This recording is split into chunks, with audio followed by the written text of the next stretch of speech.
que eu vou lá. O Mauro Carmelo tem que chamar urgentemente o futebol caririense para conversar. Mas não é conversar, é ter ação. Dizer, ó, nós vamos fazer isso, não é olhar para o olho e não fazer nada. Começar a baixar a taxa.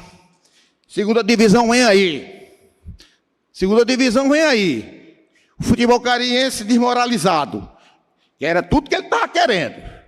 É tudo que está querendo. É inadmissível um time que deve 7 mil na federação, ou 8 mil, ou 5 mil, o cara dizer, não pode participar da Copa Fares Lopes. Meu amigo, 7 mil para futebol é um dia.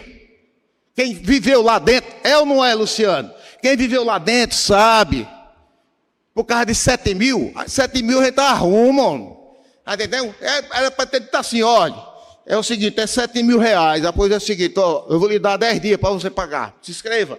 Ah, aí sim.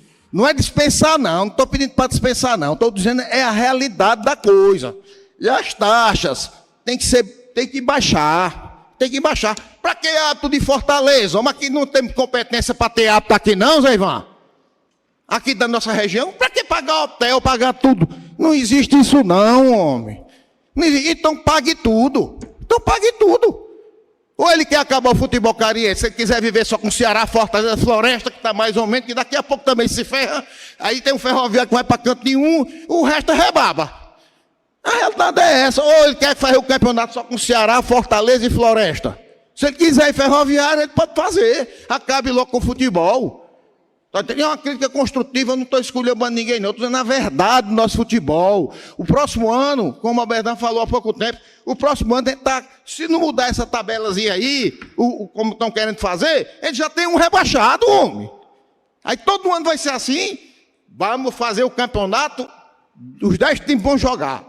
Nem que seja de ida, vai 9 jogos. Aí sim, 2 caem. Se não for assim, Celso, é pior. E que ele banque a arbitragem. Está entendendo? Que ninguém pague nada de arbitragem. É assim que tem que ser feito.